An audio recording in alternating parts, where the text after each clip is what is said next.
Bolo, Bolo, Bolo, Bolo,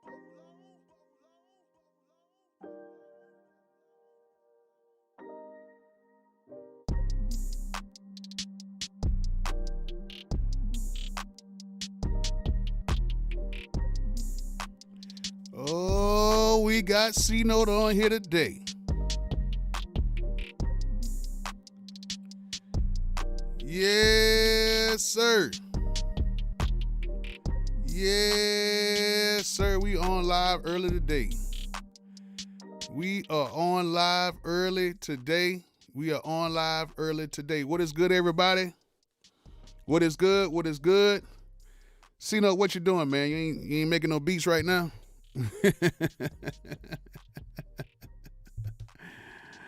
Oh, man. We got a special guest on here. He gonna probably stay on here for about 3 minutes and he gonna get back to making beats. He probably done made about 5 beats today already. But shout out to C-Note for coming on. What's good, man? You might want to hang around for this one. Just comment for a little second. Because I've been noticing some stuff. I've been noticing a few things that's been going on, especially when I make beats. I don't know. But what's good, everybody? Oh, we on that Fortnite? I don't even play Fortnite like that. I need to get on it. My kids are real good on it. Oh, hey, I think I'm a little left behind on that one. But what's good, everybody? Cold Heat, what's good, man? Mr. Kid, Patrick Cartry, what's good? Beat Chef, Jackson, what's good, man? Yes. G Love. About to dip out? Okay. I'll hit you up later on, man. Mr. Kid, what is good? What is good? And Tone Lyles, what's good? Face the Nation, what is good? Phase the Nation, what is good? What's good, everybody? Yeah, we're gonna talk about something that I put a post up the other day on Twitter, IG, and on the tube. And Soldier P, what's good? I want to see y'all thoughts on it because, I like to make beats online, and I was noticing a lot of stuff. Like I noticed some stuff like on IG. I noticed stuff on YouTube. I noticed a lot of things, and I wouldn't be the person who I am if I didn't ask questions. You know what I'm saying? I wouldn't be the man who I am if I didn't ask questions. And so today we are going to ask a question. No hate to nobody who makes a particular type of beat or anything like that. But I just really want to know, why is there so much hate? And I wouldn't say hate. Why is there a lot of people who are really like going at trap producers, especially when we make trap beats? They always would say certain things like, oh, you need to switch up your style. You need to do this. Y'all just stick to the same thing. And I just want to know. So, before we do that, let's go ahead and let's go and run the intro. So let's get to it. Bolo, Bolo.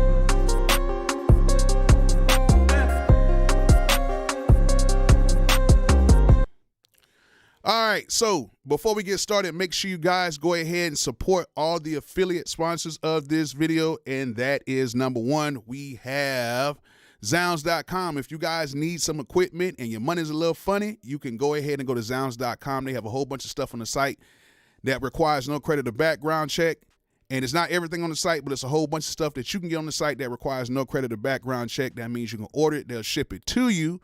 And in that way, you can go ahead and just pay it off over time while you're using the equipment. All you have to do is link your credit or debit card up to the account, and you're done. So if you guys want to get some stuff, go ahead and click that link in the description and head over to Zounds.com. And segue, if you guys need to protect your equipment, go ahead and hit up my people over at Analog Cases. They have cases that protect all your gear, all your equipment, and they are the best in the business. So if you need to protect your gear, whether it's microphones, MIDI keyboards, regular keyboards, controllers, whatever you need, go ahead and click the link in the description and head over to Analog Cases. And also, since we're speaking about trap music, if you guys need some drums, make sure you guys go ahead and click my link in the description and get some of my drum kits. They're actually very dope, and I think you guys may actually like them, okay? So check out all the affiliate links once this thing is over with, because we're going to have a deep conversation about what is going on with the state of trap production and why, a lot of people are kind of going against it. They might not like it as much, but I have noticed a few things. So first of all, if you guys are watching this, please go ahead and click that thumbs up button so we can get some people on here. Please go ahead and hit that thumbs up button for me, and please engage in the chat as well. If you want to, you can share this video as well once it gets done, and just let people know that we're on here. We're going to be talking about some really good subjects and some topics. And if you guys want to donate, anything, $1, $2, $3, $4, whatever, these live videos really don't generate that much. I just like to have conversations with you guys. But old Bishop Bolo loves when y'all, put a little money in the collection plate. It's always good when you put a little money in the collection plate. But if you can, that's cool. If you can't, it is all to the good. You know what I'm saying? It's all good. Okay. So right now what I have noticed is that there's a lot of people, when I make trap beats or whatever, or if I'm watching people who are making trap beats, I see a lot of comments from people saying that, a lot of these trap songs and beats, they all sound the same. You need to switch your style up. You need to do this. You need to do that. But when I notice when people are sampling or people are doing lo-fi type beats, I don't really see that much in that. I see a lot of uplifting. I see a lot of good jobs. I see a lot of that stuff. But the thing is, I'm trying to find out, why is there so much of a case to say for a trap producer you have to switch up when a lot of other people or other genres, which I have no hate for, I make just about everything. So, but I just noticed when I make more beats, more like trap beats, I get that type of response, like everything sounds the same. Everything is this, everything is that. All right. Now let's talk about the first thing about this is simplicity. So I hear a lot of people saying that trap beats are very easy to make. Trap beats are very easy to make. It's very easy to make trap beats. And I have to kind of disagree with some people who do say that. I have to disagree with the folks who do say that, because trap is an art form, as we all know. But a lot of people who say that trap is very easy to make cannot make really good trap beats. I mean, it's serious. Like, I see, it's a lot of people that get on there like, oh man, it's very easy to make trap. One person said on there, my grandma can make trap beats. And I've heard people attempt to make trap beats.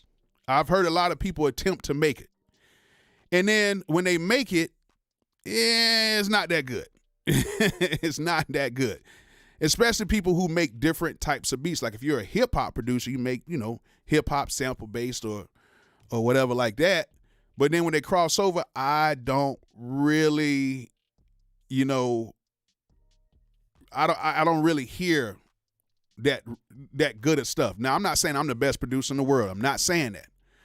But what I am saying is I have noticed that a lot of people say, switch up your style, do this and do that, because the trap is simple. All you have to do is just add a few chords, add an 808 and this, that, whatever. It's truly an art.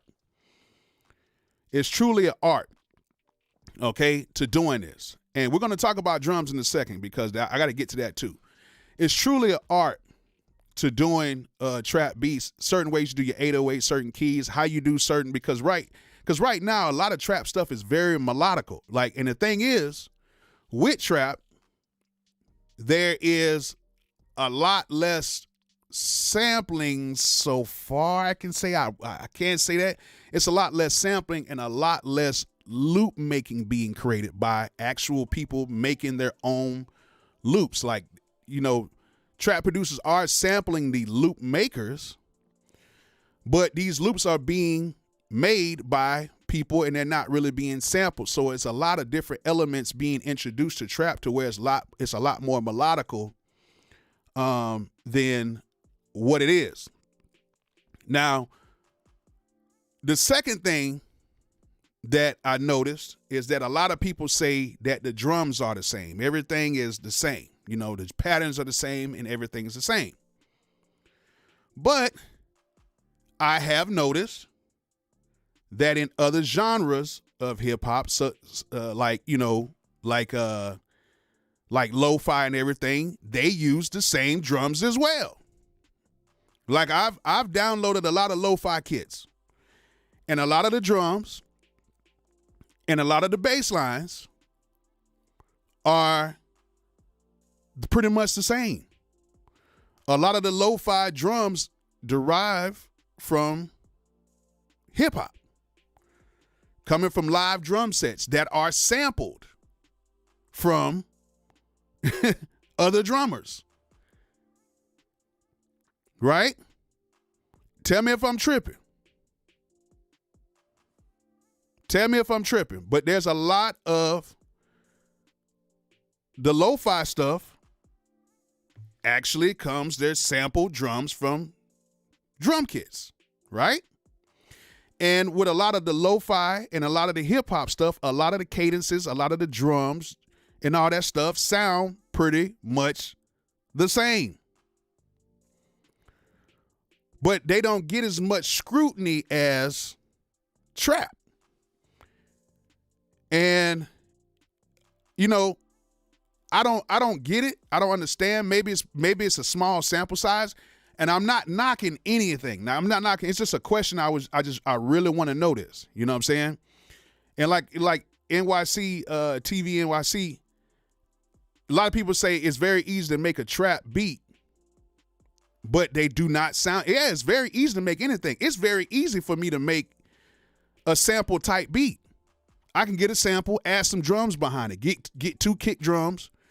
You know what I'm saying? Have my regular kick drum and had that one little kick drum that hits a little bit before it that's a little different. Add some sample hi-hats to it, and boom, I got me a sample / lo-fi type of a thing. You know what I'm saying? But when I do that, I don't receive as much criticism as I would with trap. And everybody says, oh, it sounds the same. But I can take a whole bunch of lo-fi beats, and I'm telling you, if you really think about it, I could take a whole bunch of those and play them back, and they use pretty much the same drums. I understand with the feel of it, because it's not necessarily quantized and anything like that. But everybody says that they sound the same. But is that because of what the artists are picking rather than what is out there? And that's my question. You know what I'm saying? Produced by Tip. 10-year-olds do a lot of things. That's a bad example. I hear you, Tip. But, I mean, just being fair and being honest. You know what I'm saying? I think that, and like, okay, Mr. Shaw right here, he says, I think personally a large variety of my lo-fi beats, I get more creative with effects. But there's a whole bunch of trap. If you listen to trap, they use a ton of effects to make these sounds. Like you got, I don't know if you guys have really been in like, I'm not sure if you guys have really been, okay. Well, let me say before, a lot of people, you know, I don't know if y'all been in some of these trap sessions and how intricate this stuff can sound. Like they can literally take something and these kids will literally reverse it, add this effect to it, add this, add that, put this on there, put that, and it sounds totally different. You know what I'm saying? It sounds totally different. And they'll work on that sample or work on that loop for like an hour before they even add drums to it.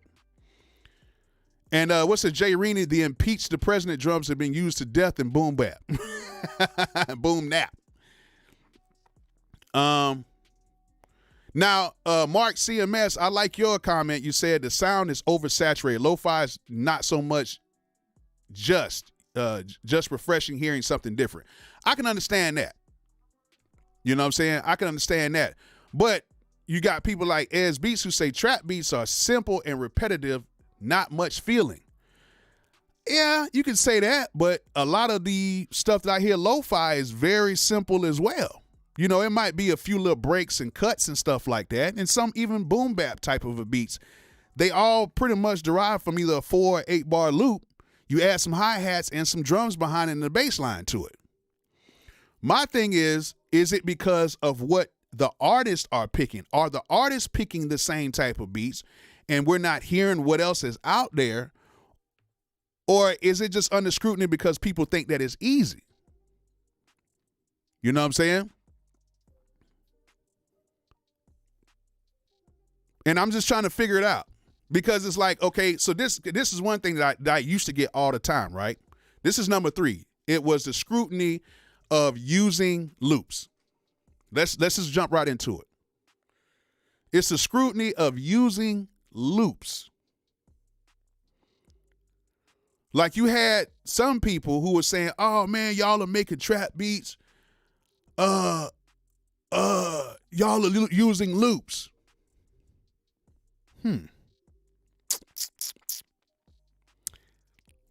Okay.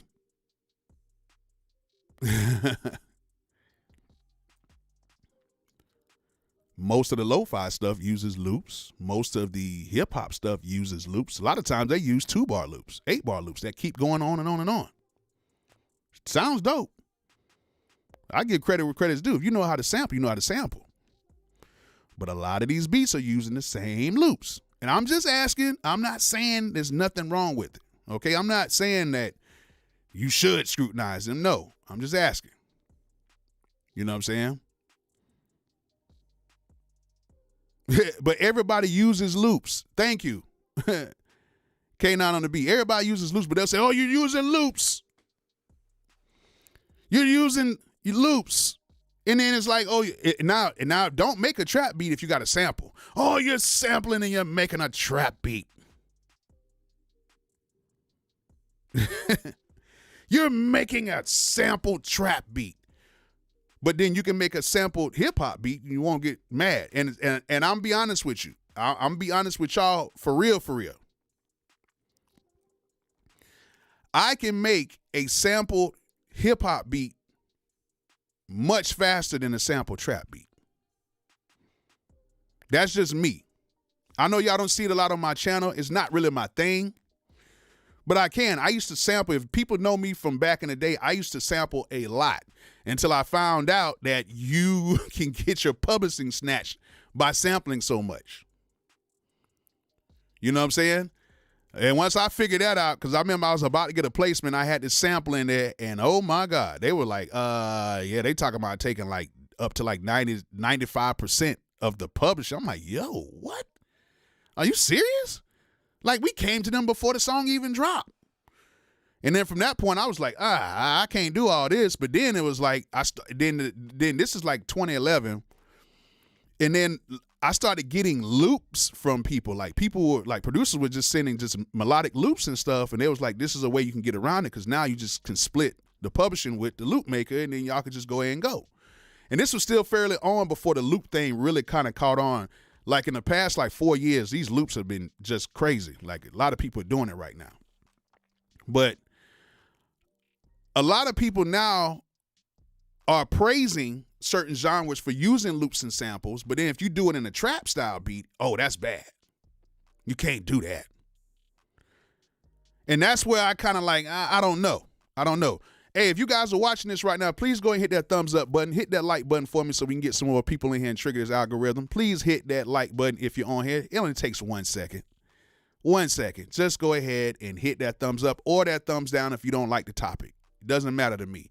But I like to have these type of topics, and I want y'all to go ahead and rewatch this and share this when we get done so we get more people to chime in. But you know, it was like a big thing. It taught me a lot about sampling, you know what I'm saying, and knowing about copyright and, you know, and how you can actually, you know, replay samples and stuff like that. And you won't necessarily have to go, you know, to the master, but you can it's a lot of stuff getting around doing certain copywritten stuff. But it was just too much for me to go back and sample, because a lot of times people say, oh, you know, it's different. Sampling trap and sampling in hip hop is totally different. Well, you know, hip hop is derived from sampling. I understand that. That's the base of hip hop. It comes from the DJ sampling the break beats and stuff like that. In that point, we got into the samplers and we started sampling stuff. Then it was like, okay, well, we can't sample that much because these samplers can't hold that much. So we're going to double time the sample so we can get as much of the sample out and then just slow it down in the beat machines. And then from that point started a whole new genre of sampling, where stuff was starting to get sped up and everything. And then now people are sampling the sample to the sample and all this stuff. But then you say, oh, you cannot use loops now. You can't use loops. Okay, then, you know, you try to tell people, hey, you can go to splice.com, get some free, you know, not free, but you can use, you know, royalty-free samples. And people are like, oh, you can't do that. That's cheating. That's wrong. It's just lazy. But then somebody can take the first 4 bars of an old 70s sample, or what a lot of people are doing with these lo-fi stuff, they're going over to like China or like Japan and getting those artists, resampling those and putting some pretty much break beats behind them. And people saying, oh, that's it. There's nothing wrong with that. But if you take a sample or a loop and put some trap drums behind it, oh, it's something wrong with that. You need to switch your style up. But T-Mac, everybody says trap is easy. I feel what you're saying. I've heard that about 10 times since I've been on here, and it's no disrespect to you or nothing. I've heard that about 10 times about people saying trap is easy. But then when they send me trap beats, a lot of them, I'm not saying yours, but a lot of them are saying it's garbage. You know what I'm saying? Hot garbage. They're using the wrong snares, the wrong claps, hi-hat sound crazy. You know what I'm saying? Yeah. What you saying, Empty Tomb? You can make your own loop, design the drums from smashing your own head on the oak tree, and people will still have something to say. Make music, and that's right. And that is right. I feel you on that. And I still do it. Like all my videos, I'm going to use my drums and stuff like that. And I've even made boom bap stuff on here. You know what I'm saying? It's cool, you know? And then people say, oh, you didn't do it the right way. And it's crazy because a lot of times what I do is when the people that get on my page and they'll be like, oh, you didn't do it the right way. It doesn't sound right. Use the same drums. You're just doing trap stuff and it ain't right. It sounds the same. But then what I do is a lot of times I actually find these people. I do this because I got time on my hands. I'll find these people and I'll go to like their BeatStars page and their beats be hot garbage. I don't say nothing. I don't comment or anything, but their beats are like hot garbage. But they'll be the ones to scrutinize if I'm making a trap beat. Mixes be all over the place, wrong sounds, everything. It's just bad. You know what I'm saying? But I noticed that, especially when I make trap beats, I noticed that a lot. You know what I'm saying? I noticed that a lot. Or if I am sampling, you know, they'll find something wrong with sampling. You know, you didn't cut the sample the right way. You didn't do this, you didn't do that.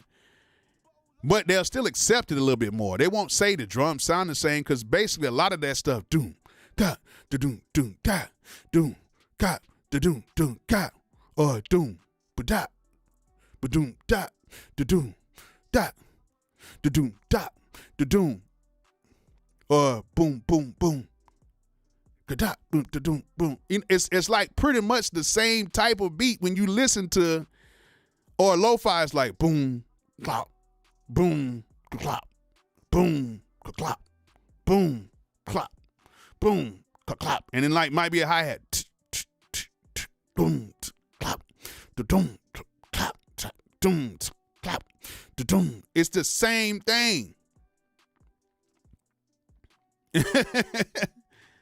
It's the same thing. Like, it's only like maybe 4 different variations of lo-fi beats, like especially the drum parts. And this is somebody who does music. I get beats from a lot of people, from boom bap to R&B to lo-fi to trap to everything, right?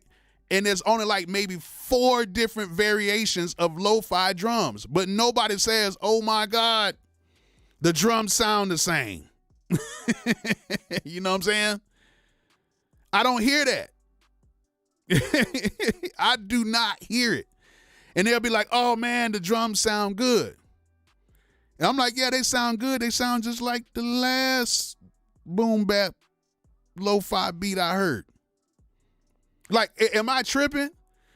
Like a lot of these lo-fi beats and stuff is just, it's like a nice little like sample from somebody overseas or something, like those Japanese musicians from like back in the day that made them real intricate samples. And it's just doom, clap, doom, clap, doom, boom, clap, boom, clap, boom, clap, doom, clap, doom, doom. It's just that.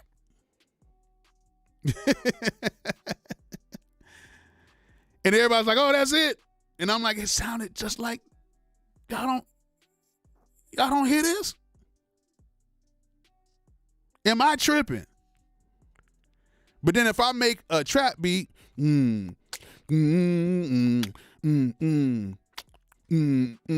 it sounds the same. It's all garbage. It sounds the same. But I'm like, hold on. At least with trap beats, the 808s like kind of move though. Because like if you do like, for real though, a lot of the stuff that I hear, right, with lo-fi and stuff, the basses, they might doom, clap, doom, doom, clap, and they might boom, clap, doom, doom, clap, doom. Like, especially like boom bap, they didn't really use a lot of bass. It was like boom, doom, doom, clap, boom, doom, doom, clap, boom, boom, doom, doom, clap, boom, boom, clap, boom, boom, boom, boom. It's like, that's it. You know what I'm saying? And I hear you, hood handyman. People tired of the hi-hats and trap, this, that, whatever. But they use the same hi-hat run on all of the lo-fi and hip-hop stuff. It says,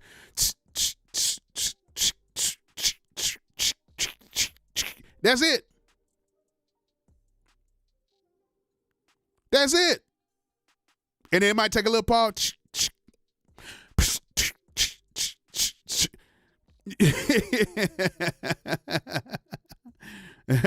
Yeah, y'all need to stop hating and hit that like button. Y'all need to hit that like button for me. If you're watching this, hit that like button for me. Now, did the review trigger? No, the review didn't trigger that cold heat. Cold heat. No, the review didn't trigger. I actually did this before. I did that post before the live beat review last night. I did that. But I just, it's just a thing that I want to know, because in most genres that you have to do something similar to be considered that genre. But nobody says like, okay, this lo-fi drum pattern sounds just like this lo-fi drum pattern. This hip-hop this hip-hop drum pattern sounds like this hip-hop drum pattern. Like most you guys know, like on my beat reviews, one of my favorite producer is Leather Jacket Assassin. He's a hip-hop, rugged producer. Love his beats. I think he's one of the best producers, period, like out right now. And he makes crazy Griselda type hip-hop beats, right? Love his beats. So this is not a thing to where it's like I hate, hip hop. I love it. I grew up on hip hop. You know what I'm saying? Because like in Florida and Tampa, we had artists and stuff like that. We have our own sound. But at that time, the mainstream was the mainstream, and that's what we had. You know what I'm saying? One of my favorite groups, you know what I'm saying? One of my favorite artists, Mr. Cheeks. Love Mr. Cheeks. You know what I'm saying? Like one of my favorite all time, and he's not like the biggest artist, but he's one of my favorites. He used to come to Tampa and kick it, you know what I'm saying? Chill. You know what I'm saying? Lost Boys, that was like one of my favorite groups. You know what I'm saying? But, a lot of people would say, you're in Florida, you're in the South, But you got to understand, Florida is the South, but it's its own thing. Florida is much different from the Deep South, which the Deep South is actually more northern than Florida. You know what I'm saying? The Deep South is like Tennessee, Alabama, Mississippi, Georgia, South Carolina. Consider North Carolina and Kentucky into that. You know what I'm saying? Texas. I'll put in Arkansas, Oklahoma. You know what I'm saying? Hey man, it's no shameless plug if you're donating, my brother. No shameless plug. Trap Piece EPs, Eating After, Grimy Alley releases tomorrow everywhere. Hey man, thank you so much, Patrick Cardi. Thank you so much. It's nothing wrong. If you want to go ahead and promote on here, you can promote your stuff. Not everybody is looking at you in here.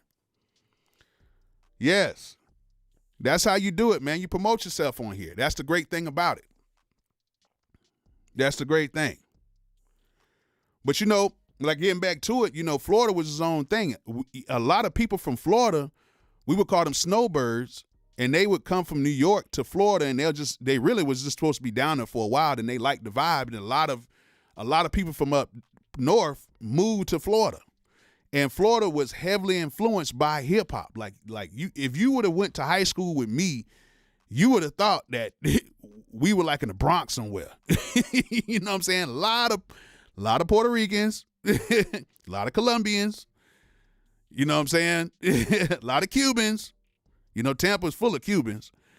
You know what I'm saying? A lot of just South Americans, everything, Brazilians, everything are there.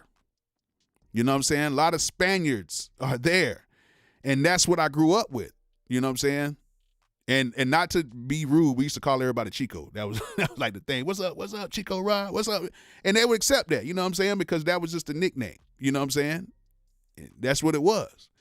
And we all listened to hip hop. We all used to wear the Timbs with the jeans and the baggy coat. We was into hip hop. You know what I'm saying? One of my other favorite songs, This Is It, what? The Luciana, I can't even think of the lyrics right now, but that was my jam. Never really got what they were saying, but that was my jam. Oh, yes, of course, the Dominicans. You already know. The Dominicans were our brothers. Of course, the Dominicans. You know what I'm saying? It was a melting pot. You know what I'm saying? Yes. 99% of my family moved to Florida, Tampa and Fort Lauderdale. Yes, Tampa is full of Dominicans, Haitians, Puerto Ricans, Mexicans, everything. You know what I'm saying? And I grew up on hip hop. But then we had our own sound too. You know what I'm saying? We had the Luke sound mixed with a little bit of Southern sound. We had our sound. It's like that Tampa, they call it crank music sound. We had that. And I grew up on that. Yes, that Camp Low. This is it. What? Like, do you even know what they were really rapping about? They were like the first rappers to like just throw words in their song. They were talking about getting to it, but like Camp Low, like that, like really listen to the lyrics and you'd be like, what? They're just rhyming.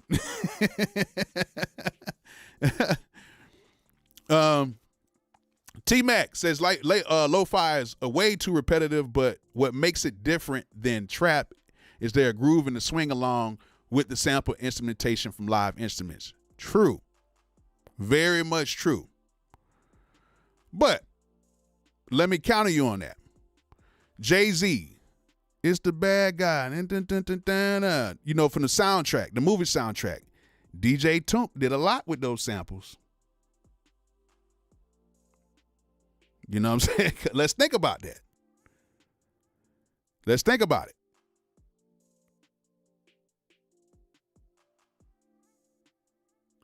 Let's think about it. Well, Easy Empty Tune Productions, I tell you what, though, those lo-fi playlists get some spins. They do. They do. They get a lot of spins. People put those on repeat. And I can't, you know what I'm saying? I can't. I can't lie. They do get that spin.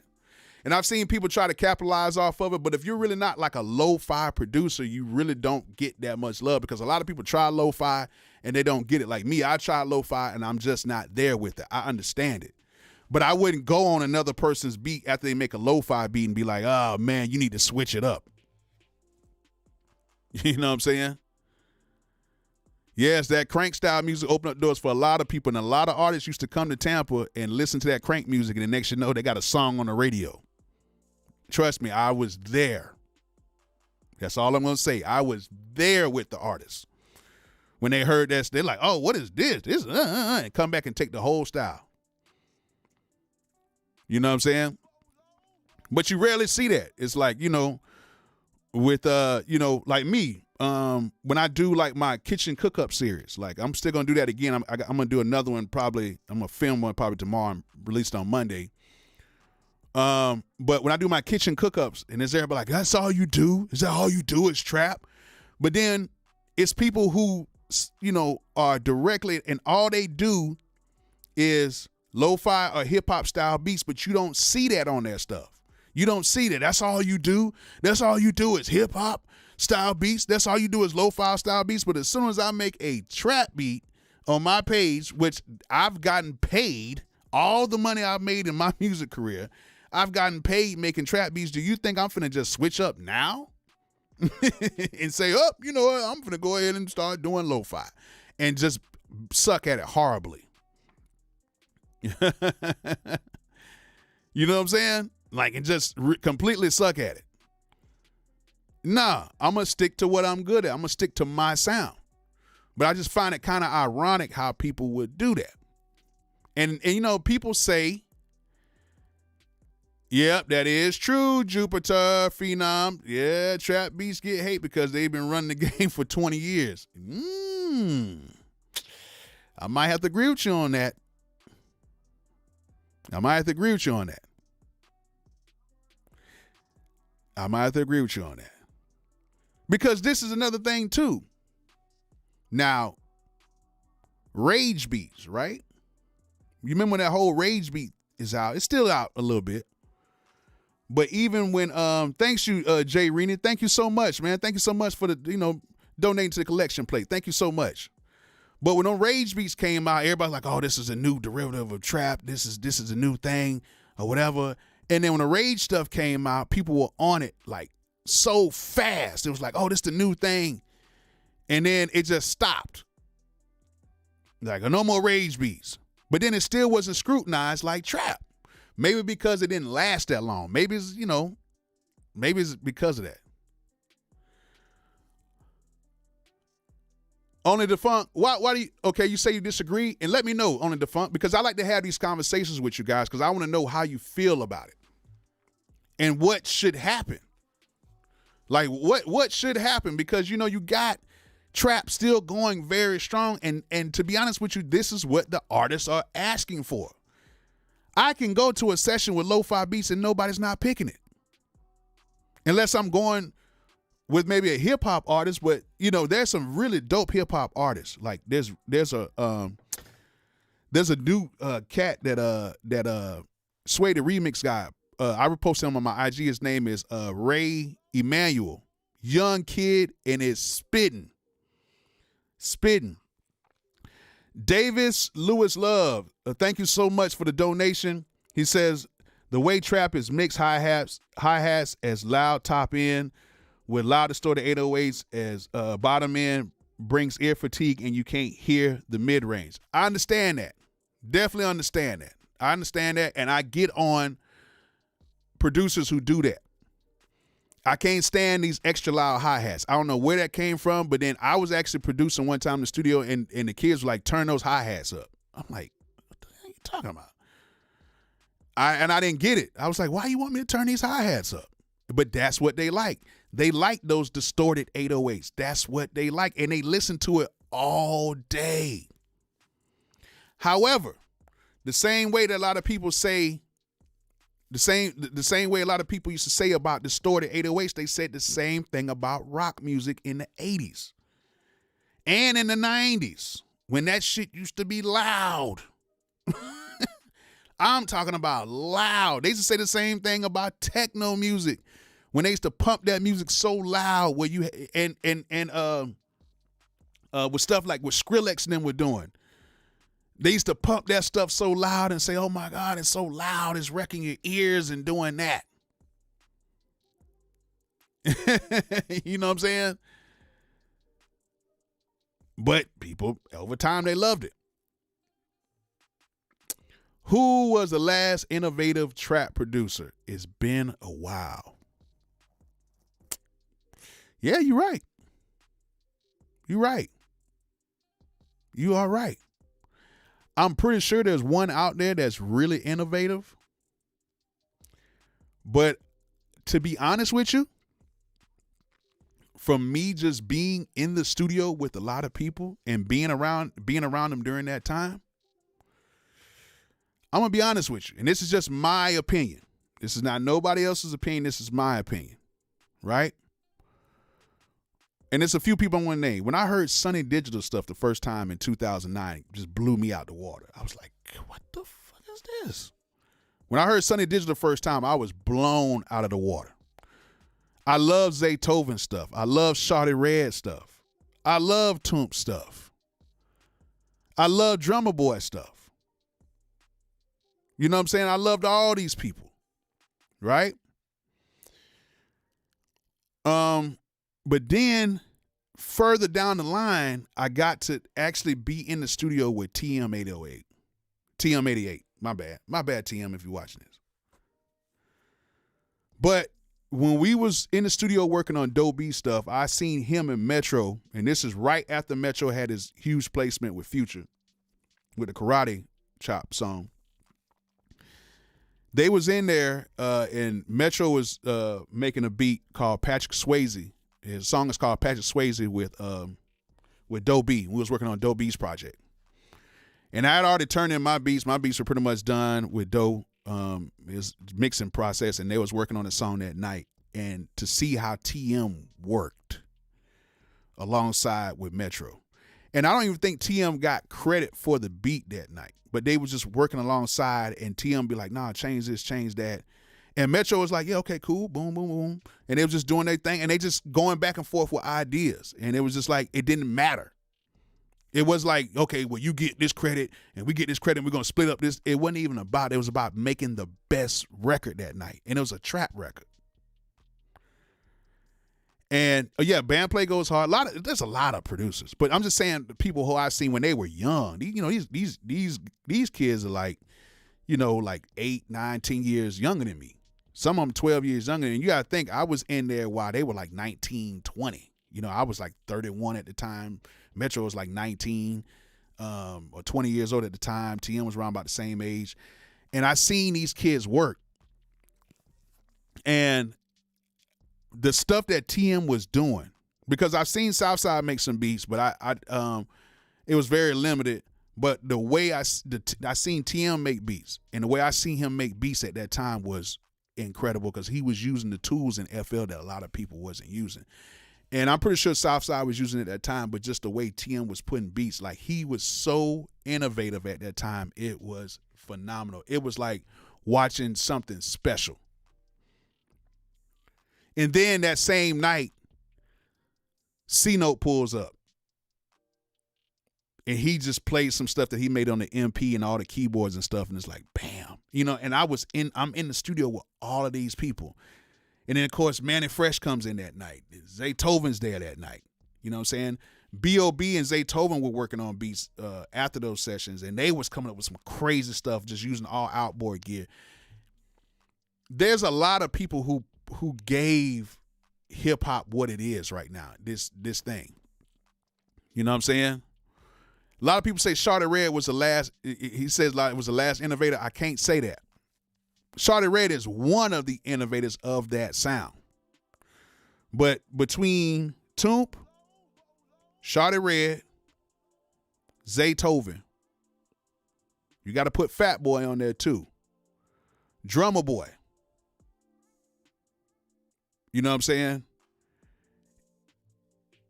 You got to think early 2000s, mid 2000s, those were, you know what I'm saying, the ones. And I'm going to get to Lex.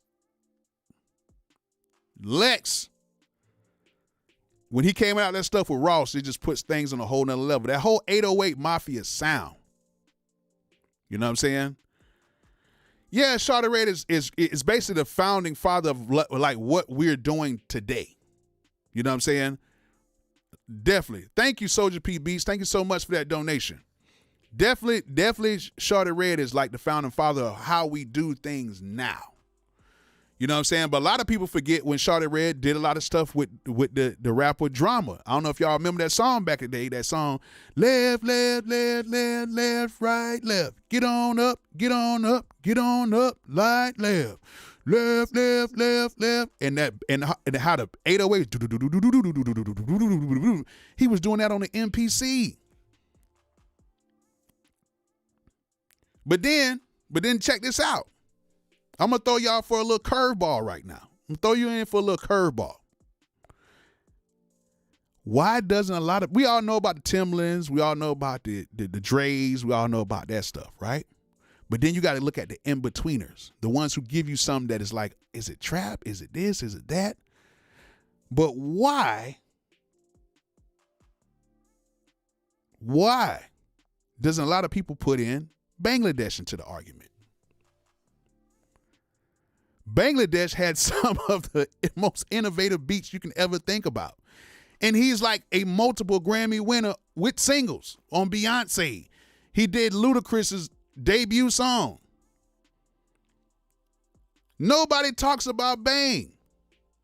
And I had the opportunity to actually work with him. I was actually doing pre-mixes for him. I remember after I had got married, you know what I'm saying? When I got married, 3 days after I came back off of my honeymoon, I was in the studio with Bangladesh for like a damn near 15, 17-hour session. And it was great because I learned so much stuff during that time. And he, yes, definitely Sean Drake. But you know, he was, so your top 10 all trap producer. But you got to think about it though. Think about the stuff that he did. Think about that time with I want to call him Sandre, but think about that time with Bangladesh. Like I was in there and he would call me late night. It'll be like 12, 1 o'clock and he'll have some artists in or whatever. And then, but I'm going to tell you the real thing about him. He would clear the room out and it's not like he has a lot of people in there with him. It'll be a few people. He had the studio downtown. My studio wasn't too far away. He'll hit me up like, yo.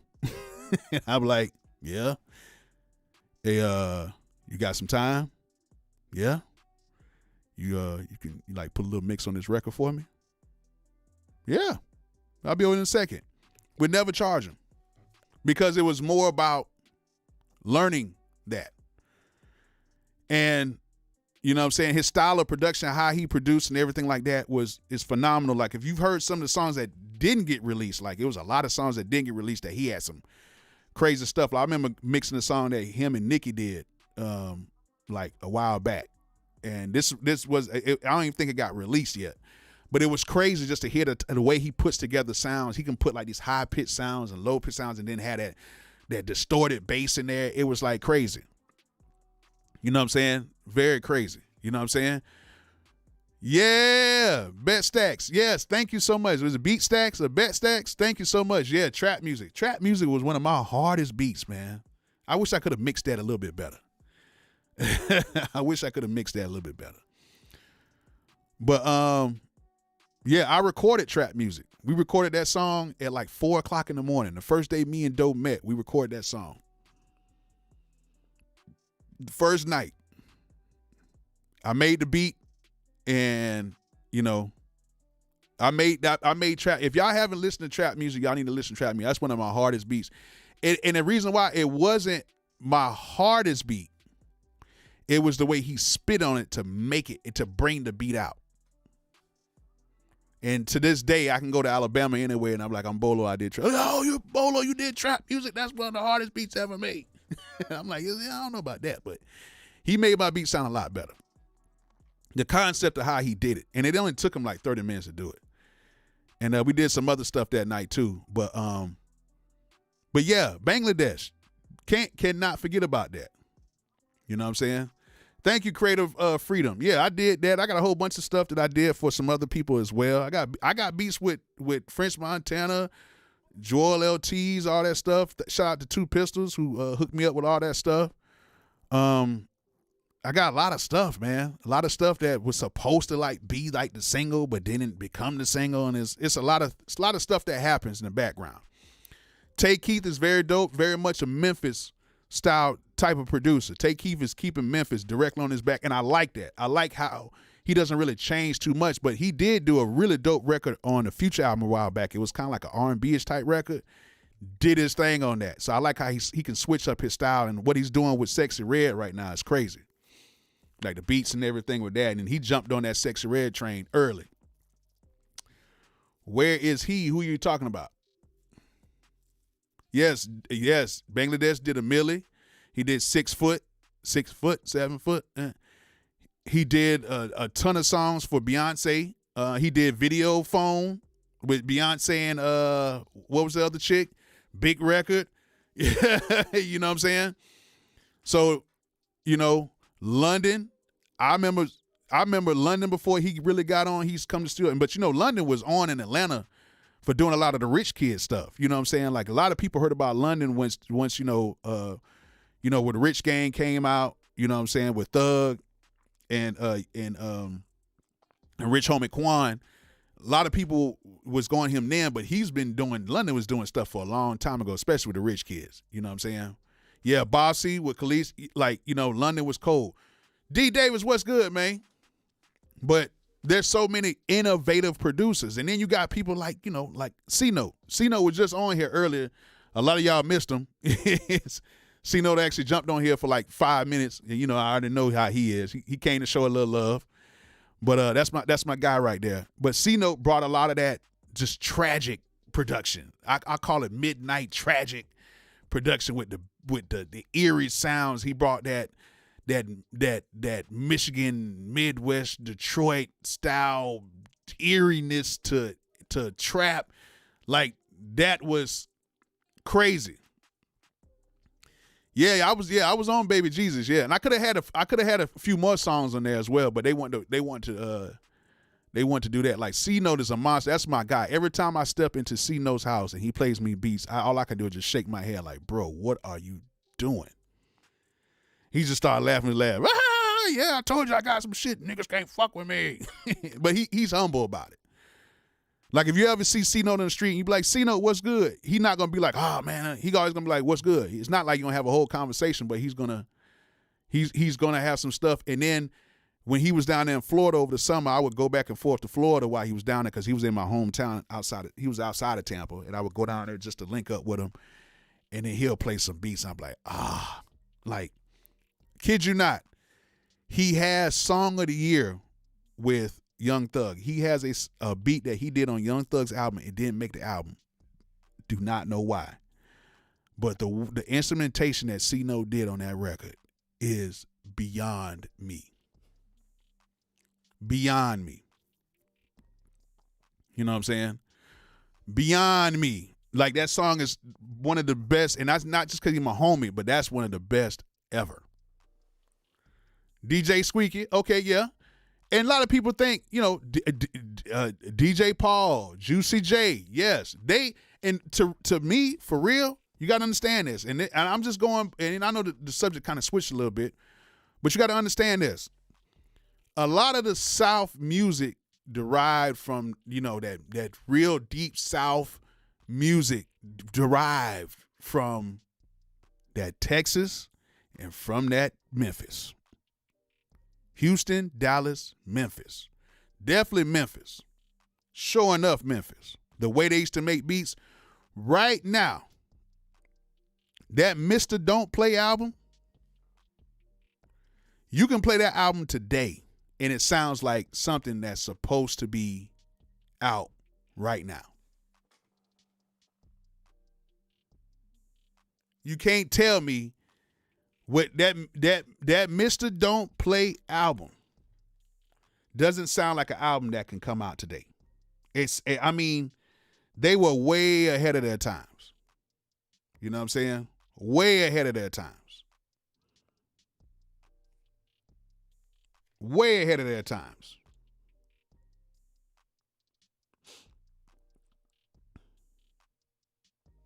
You can't tell me Project Pat didn't have that crazy stuff. You know what I'm saying? That was crazy. Like, you gotta think, Atlanta had some really good stuff. Outkast had their thing. You know what I'm saying? Definitely, definitely had their thing. Outkast was like, but they were like more like worldwide. But that Project Pat is crazy. That album was way ahead of its time. The Lil Chat album was actually crazy. You know what I'm saying? Crazy. You can listen to that Mr. Don't Play album and be like, yo, this thing sound like it just got made maybe last year. DJ Paul and Juicy J still do their thing. You know what I'm saying?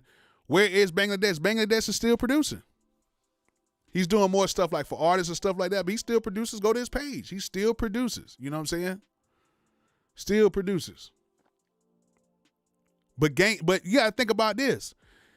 When Gangsta Boo was out, every female who was rapping used to rap like Gangsta Boo.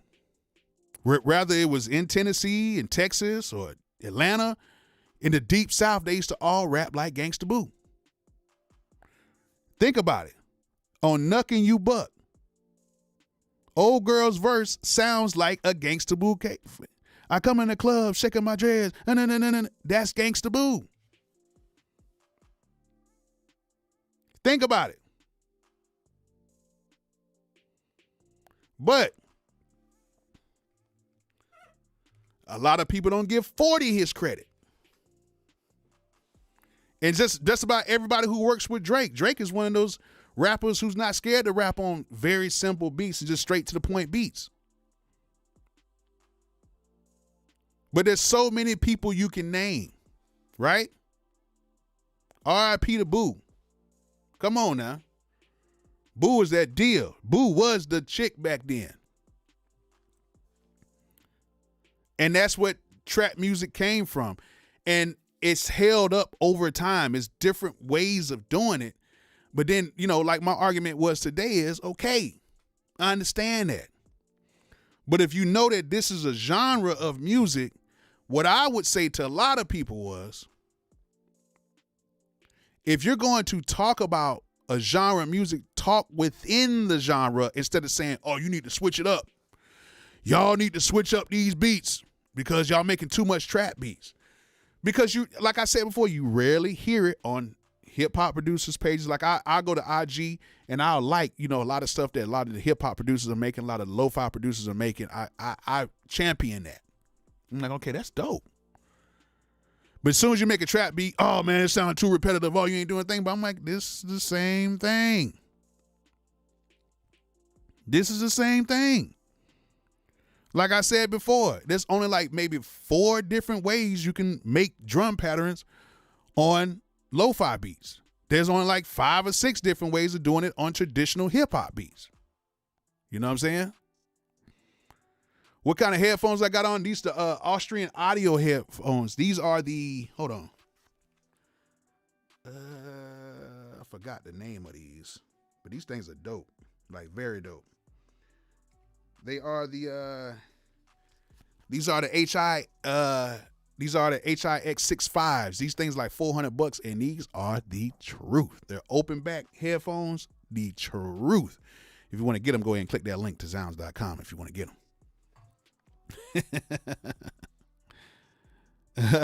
The truth. I love these headphones. Love them. Love them. I visited their booth at NAMM and they sent them over to me. A lot of my videos who talk about headphones and stuff like that, they don't really do too much. That's why when people ask, I just kind of tell them. And I just say they're dope. You can't really do videos on headphones and speakers. All you can do is just talk and say how great they are, how bad they are. Because you can't really do no audio tests or nothing like that. But these headphones, the HIX 6.5s, not the 5.5s, the 6.5s. The HIX 6.5s, these things are dope.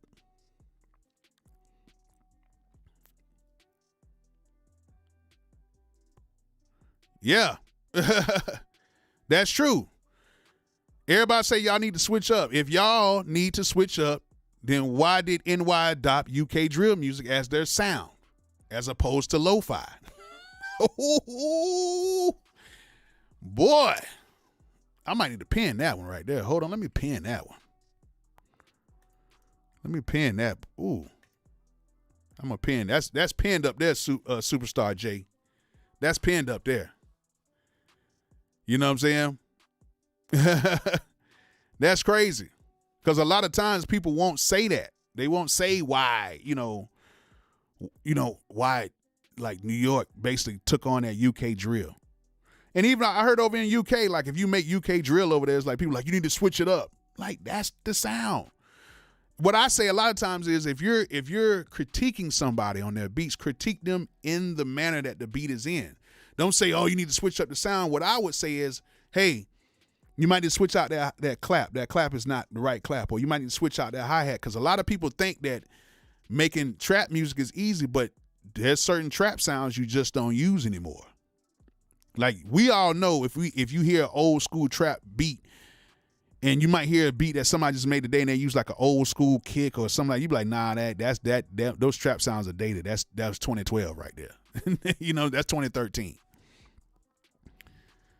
You can listen to Jeezy's old album and the basses are not the same. Like these basses here are like they've been distorted, detuned, sampled through. Everything, they're different. They have a little bit more punch to them now. They're not as the cleaner 808s are how they used to be. I think one 808 that's kind of stood the test of time is, of course, the Spins 808 and the Zaytoven 808. And it's just basically derivatives of those 808s on a lot of stuff. You know what I'm saying? That's what I'll say. Yeah, the OGs do not like drill. I think, and the thing about it is when I talk to like older rappers or whatever, the reason why they don't like the drill is because of the message, and now it's just everything is just like this. They're rapping like Batman. It's just it just sound like you just it's like it's weird. But that's how the people in the guys who used to rap in the 80s, a lot of them didn't like how the 90s rappers used to rap. They're like, yo, it sounds different.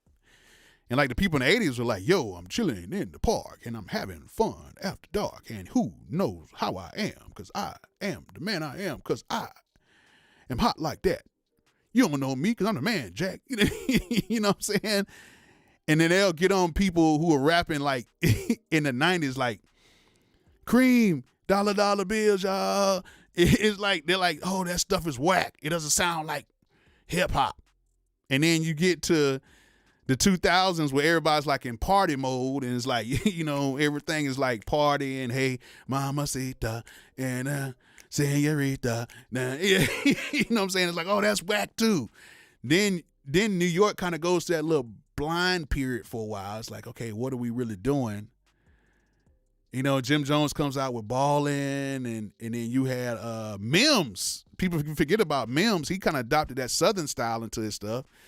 He had a few little hits, like 2 or 3 songs. Mims was that man, and I don't know what happened. But then it kind of just falls off, and then boom, NY Drill comes out. It's like, whoa, what is this?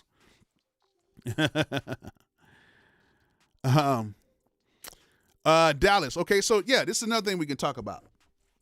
So people say use the chains, and Dallas Price says, how do you come up with producer creativity? Seems like we get stuck with the same sounds. Well, the thing is, the good thing about these programs and stuff now, and even the MPC and all that stuff, you can take 2 remote controls and make your own sound. That can be a new drum sound right here. That could be a new drum sound. I can take this camera lens and That could be a new drum sound. That's a sample right there. You can sample this stuff into your microphones, make your own sounds, and create your own thing. Like back in the day, they used to sample toilet seat slamming. Pow. They used to sample a lot of stuff. Like Michael Jackson used to sample a lot of stuff around the studio to add into the songs. So now you can do a lot of stuff without having to do much. You can make your own kit. You can call it your kit. Or you can take a snare and boost the low end and call it something different. Or you can saturate it. You can oversaturate it and it'll change the sound of it. You know what I'm saying? You can do so much stuff to these sounds right now to make it your own. You know what I'm saying? And I think what the problem is that, you know, with trap and stuff like that, you know, everybody's using the same drums and everybody's using the same things. But what are we supposed to do? You know what I'm saying? What are we supposed to do when this is what the artists want? And the artists be like, yo, like, I'm being honest with you. Only the Funk, thank you so much for the donation. You would say trap has reached an apex of innovation, and as much as I love it, we got to admit it, it's oversaturation. It's oversaturated. Memorable track comes from 05 to 2015. The old stuff gets played more than the in the strip club than the newer trap. You are right, because that was when you had to have that trap boomy song in the club to get broken. You were right between 05 to 2005, 2015. You got to understand what happened in 2015. We started getting IG video stuff on our phones. So now you didn't have to go to your club, to the clubs to break your stuff. You can break it right here on your cell phone. So now instead of me going to a club and having to promote, it's just like back in the day when you used to come outside of a club, you had 1,000 flyers on your car, especially in Atlanta. You would have like a gazillion flyers on your car. You don't need that anymore because now you can just post it on IG or you can post it on TikTok or post it. So once everything got to the phone, you didn't need it. You know what I'm saying? Because back then you had to have those strip club type songs to be played in the club. And that was a big thing back then, but you don't need that anymore. You know what I'm saying? So that's what happened. And you hit it right on the nail around 2015. Right on 2015. You got to think my biggest song came out, really, it got juice in 2015. And that's because of the internet. All of my songs have basically been internet based. You know what I'm saying? All of them. And I had my run from like 2015 to 2018, and everything was an internet based situation. You know what I'm saying? But there's going to be some type of innovation at some point, but we don't know what's going to happen next. We don't know who's going to be the new producer, because right now you have these pain beats going on right now. You have so much going on. But my thing was just a scrutiny over trap. You know what I'm saying? It was just a scrutiny over, you need to switch it up. It's like the only genre where it's like, you need to switch it up.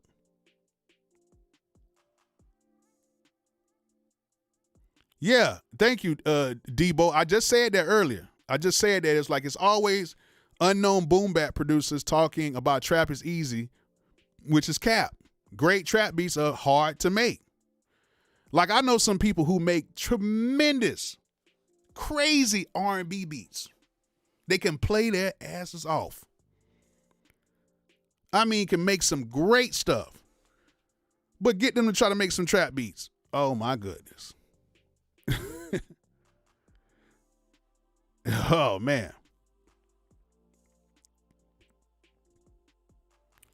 Yeah, Detroit trap. Like, I love Detroit music. Detroit's music actually sounds is very similar to what we used to do in Florida in like 05. Like, but it's different. It is different though. That's why a lot of people from Florida like that Detroit style music, because that's what we were kind of on that. It was a little bit slower, but the bass lines and everything, the same kind of drums with the snare and the snare and the clap together, stuff like that. It was going on in Florida for a long time. It's just that with the bass lines and everything is much different. Pianos and stuff, certain sounds like the little don't, bum, bum, the little synth bass line stuff, that wasn't really in there. But a lot of it sounds similar to what was going on in Florida. So that's why you see a lot of Florida artists on those Detroit style beats, and a lot of people are on it. And you know, I'm a PZT fan, so you know, I was on PZT since like 2016. You know what I'm saying? So I've been on Detroit music for a long time. Even when what's the group that was out that had that one song? It's like 2012, 2013, 2014. What was that? Dope Boy Cash Out. I was on them hard, like back in the day. You know what I'm saying? I was on them hard. I can compose an orchestra, but my trap is not hitting like like that yet. That's what I'm talking about, man. Keep it 100. Gerard Slat. Hey Bolo, greetings from Poland. I'm more boom bap producer, but I like to watch how someone is making trap beats. At the end, it's just music. Correct. Yeah, Flint is coming up too. I like the stuff that they're doing in Flint. Flint has some really, really, really dope stuff. I like it's not Detroit. It's still like that type, but it's not. Flint has a different thing. Flint would take a 2-bar loop. You can make 2 bars in Flint and just put some drums behind it, but you have to change up those drums. But like Flint's like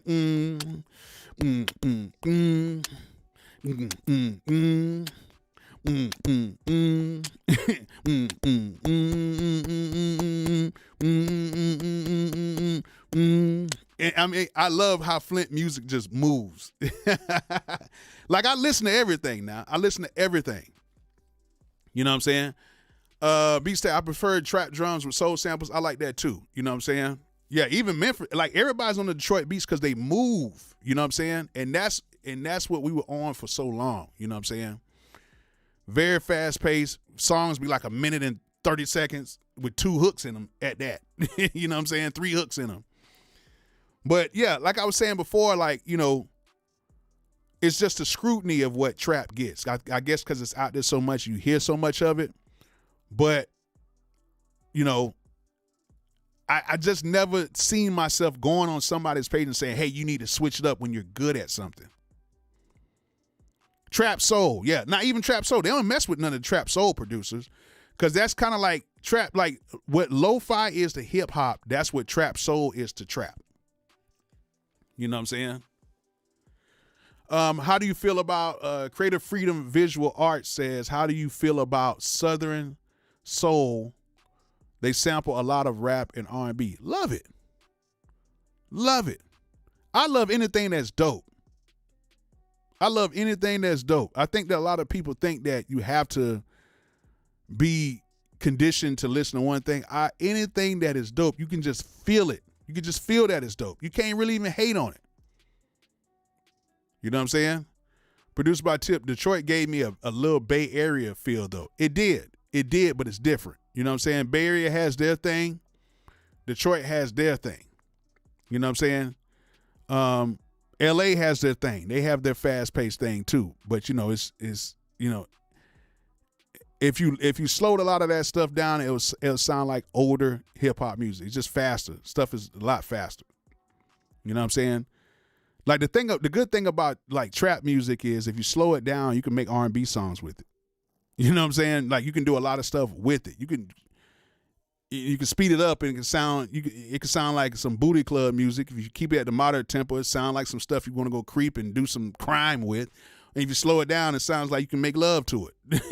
You know what I'm saying? It's just, you know, like I like a lot of stuff that 21 is doing. 21 is becoming, with 21 Savage, he's becoming a rapper that's rapping over those soul samples with the trap beats behind it. If you notice a lot of his stuff, a lot of people, even the guys here on YouTube, they'll be like a 21 Savage type beat. They'll take like an old soul sample and then put trap beats behind it because that's like his lane right now with that.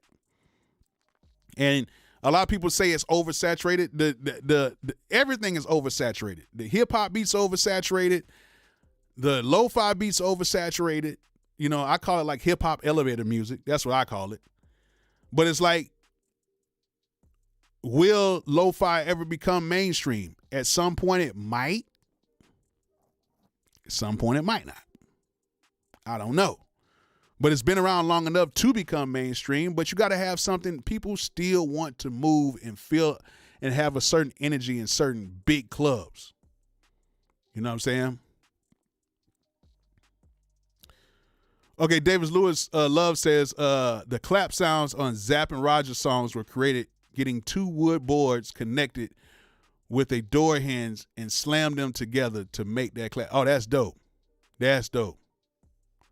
Yeah, the Jeff Man, we had a whole conversation about that with about 3-6. We had that conversation about 15 minutes ago, probably like 20 minutes ago.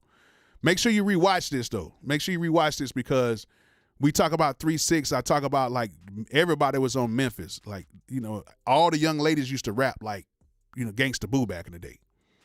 I was saying that even about, you know, Nuck If You Buck. Her verse sounds like you could take her and put Gangsta Boo on that verse and it'll sound exactly the same. And, you know, Mr. Don't Play, Project Pat, Mr. Don't Play, that album sounds like it could have came out today. You know what I'm saying?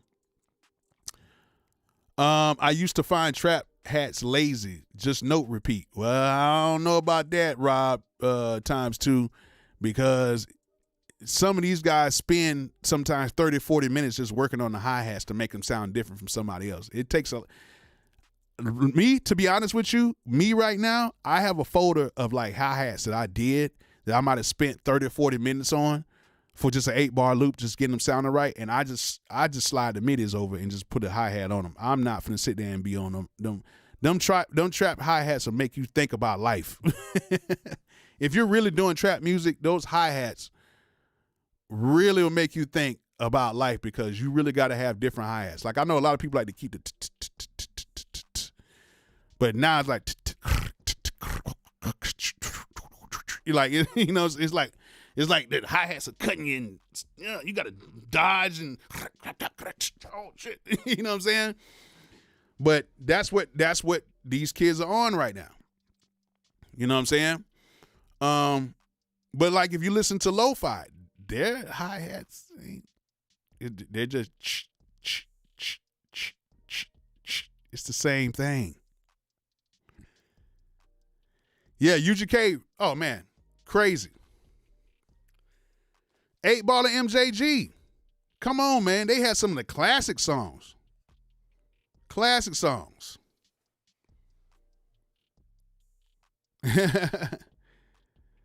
Yeah, like, you know, that's what I'm saying. People say certain things and they don't really do their homework on this stuff. I don't know where people, because, you know, sometimes people say certain things, they just like, hip-hop is lazy until you got to start laying that bass line and laying them hi-hats and them open hats and putting percussion in certain places. Then it's like, then you'll find out the real from the fake. It's like if I attempted to do lo-fi and I didn't add that second kick in there right before the main kick, like doom, clop, doom, clop, doom, clop, doom, clop, clop, doom, clop, doom, clop, doom. And then maybe I didn't swing it a certain way. Maybe if maybe I should have turned off the quantize and just played it and added a little swing to it while I was playing it. People be like, oh my God, you're not doing lo-fi right, but they won't tell you need to switch up. Like if I make a trap beat, before they even give me any advice on the beat, they'll be like, the beat sounds dope, but you need to switch it up. You need to switch it up. Yeah, bring that new jack swing back in there, man. You know what I'm saying? That's right, Jack Burner. I definitely agree with you in that. The hi-hats are a little bit too loud for me on some of these songs, but if that's what the artist wants, that's what they want. Or a lot of times they'll get these 2 tracks in and they'll record the songs and then they got to turn the album in 2 days and they might not get all the tracks in. They're just like, oh, it sounds dope. And they'll just leave the mix like how it is, which is crazy to me, but that's what they do. That's what they do. I don't get it, but that's what they do. Hi-hat sounded like lawn sprinklers. Real drummers laugh at trap hats. No, they don't, because I play the drums. I play the drums in church. I play the drum. I can give me a drum set. I will play some drums. A lot of drummers cannot say that because the trap hats, you cannot even replicate that on drum kits unless you have another pair of hands. It takes a lot to do trap hi-hats if you know what you're doing. You know what I'm saying? Some things don't need to have all those hi-hats and But it's certain things you can't replicate. Like even some of the piano stuff that they add in these trap stuff, they have a top end piano, a middle, a bottom, and in between they have another. You really need like 8 hands to play some of these trap chords on the piano because they add so much stuff to them and how they do the melodies and stuff. But I can agree with people saying that the hi-hats are a little bit loud. I agree with you. You know what I'm saying? What'd you say? Ali Star, I just made an MPC kit with 182 samples for one kit. My hi-hat got 14 pads with 4 layers. Wow, that's crazy. That's crazy. Yeah. Like I played in church. Some of my cousins, they're traveling musicians. I know a lot of traveling musicians. I've listened to everything. You know what I'm saying? Some of my cousins pay for John P. Key. My guys right now, they're on the road with Tank, Fantasia. The MVP band, if you watch them, they was actually on the Tiny Desk with Tank. He's a phenomenal producer. He is a phenomenal producer. He's one of the head of the MVP band. Javon. Crazy producer. Crazy. You know what I'm saying? And you can watch them on the Tiny Desk. They are dope. And, you know, I know a lot of people who are traveling musicians, play for big churches, big artists. And I've never really heard them say, oh, the trap drums are laughable. Nah, not at all. Andrew Miller, thank you so much. Thank you so much for the donation. Thank you so much. Producers who never DJ'd are hurting the game too. Kind of, sort of. You know what I'm saying? I think if you don't really, I think you just have to be somebody who just listens to a lot of music, period. The good thing about DJs, they know how to move the crowd. Most good DJs know how to produce pretty good, or they know how to cut up samples really good and know what sounds they're listening for because they're playing these songs in the clubs over and over and over again. You know what I'm saying? Like, rest in peace, my guy, DJ Shotgun from Tampa, Florida, one of the best mixing DJs. He can mix any song with any beat, whatever, and it'll be effortless with regular turntables, not these digital turntables, with regular turntables with records on them. Them 45s on there, doing it. And Shotgun used to play me beats, and his beats used to always have all the correct sonics because he used to be in these big clubs in Tampa, and he would hear how these claps and stuff sounds, and to when he would make his beats, he would pick the right drums and everything, the right flow. Crazy beats, man. Crazy beats.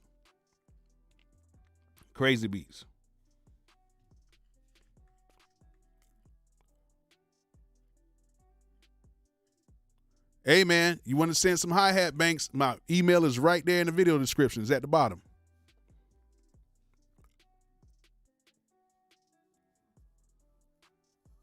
Yeah, Shotgun was a good guy, man. He died, hurt me a lot, man. I used to go down there just to visit Shotgun. He used to be right there at the big club. I know I'm getting older now. But he was the general manager of the club. You know what I'm saying? Yeah, you know the big club over there in Ybor. But anytime I go in, the owner, she would let me come in there all the time. It was good times. Good times. But yeah, that's what I want to know from you guys. Like, why is it so much scrutiny against trap? Is it because they can't do it? Because it's crazy, because when I make these trap beats online, I kid you not, they come, oh man, you're just making trap beats. It's too easy. But then you go to their page.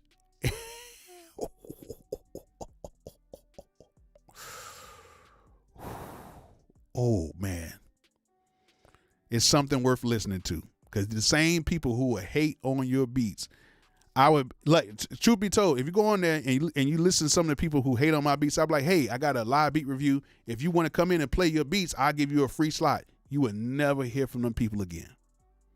And these are like real people, not like bots or nothing. These are real people. Never hear from them again, because now when you call these people out and say, okay, you want to talk about my beats, come on and play yours on the platform. Don't hear nothing. And I'll give them a free slot. They don't want to hear nothing. Now, don't y'all come on my page talking about my beats on purpose so y'all can get free slots.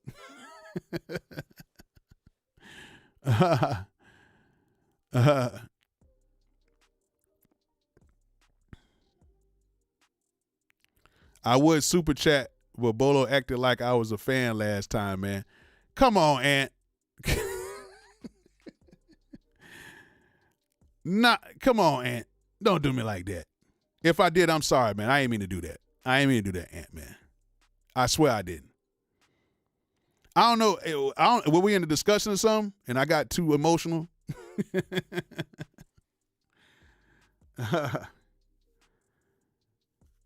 If I did, Ant, I am sorry. I'm publicly saying I'm sorry right now to you. For real. DJ 88, these other genres want mainstream attention. That's all. I can feel you on that. Debo, it's easy and it doesn't sound good natural. Hats should not be quantized. They sound sterile and soundless. I don't know about that, Brother Jack Bauer. I can't say that. I can't. To you, if you feel like, wait, that's cool. But just me, I have to disagree with that, Brother Jack. Somebody, and truth be told, a lot of y'all don't know, a lot of these kids they actually don't quantize their hats like that, especially doing their runs, because it gives them a little bit different feel. You gotta have a talk with you gotta have a talk with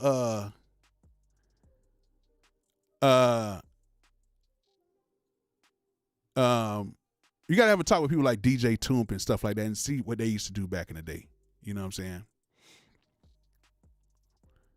Yeah. Mac Joseph, okay. Yeah, Logic, yeah, they definitely need that. Yeah, Take Keith sub bass is amazing. And this is another thing too. Shout out to all of the engineers, the good engineers who can mix these, who record and mix these trap beats and stuff, who make people like me and other producers sound very good. Because a lot of times these engineers, especially these really good mix engineers, would take something that sounds okay and will have it sounding immaculate. Like some of these mixing engineers, shout out to some of these mixing engineers who really make this stuff sound immaculate. Because some of these producers are good, but some of these mix engineers will make these producers sound great. You know what I'm saying? So shout out to the engineers. You know what I'm saying? Shout out to the engineers who make this stuff sound better for us. You know what I'm saying? I've been blessed to, get my beats mixed by some of the top engineers, and they did their thing. Like, they were like, oh, I'm like, dang, I can turn that up. Oh, I could have did that. And I get the stems back, and I can use those stems to kind of like do my thing as well. You know what I'm saying? And another thing too.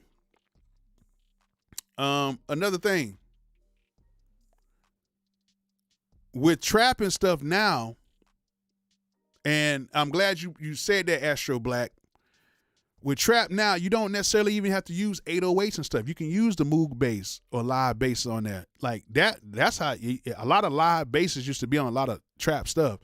But that Moog with like a good kick drum, because if you use that Moog, you can actually add a fatter kick drum on there. That kick drum can be a little bit fatter. And that way you can have that fat, juicy kick drum and have that Moog kind of cutting through, and it doesn't have to be that loud, and that way you can kind of blend those in. I've been doing that a lot, even on using my Phantom. I've been getting a Moog style bass in the Phantom on here, or just use the Moog stuff that's on the MPC, and I would just do my kick parts, and I would actually do the bass last on everything, and man, that stuff sounds great. Sounds great. You know what I'm saying? Sounds great. Now, produced by Northwest. Let's go ahead and talk about that. Right? You said that Take Keith uses the same stuff. He uses the same 1/8 hi-hats and the same kick and snare on every beat. Now, let me give you a little history, right? I used to work with a producer called his name is Kevin Shakespeare Briggs. Okay? He produced some huge records. huge records. He produced No Scrubs for TLC, right? That's like his biggest record. He produced No Scrubs for TLC. But if you look him up and listen during that time period,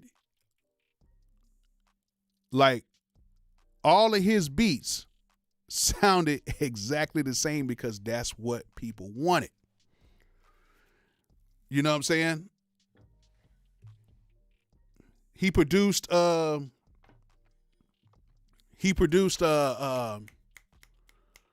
what's that? I gotta pull them all up.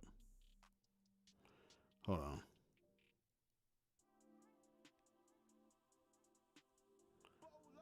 I think he produced Bugaboo as well.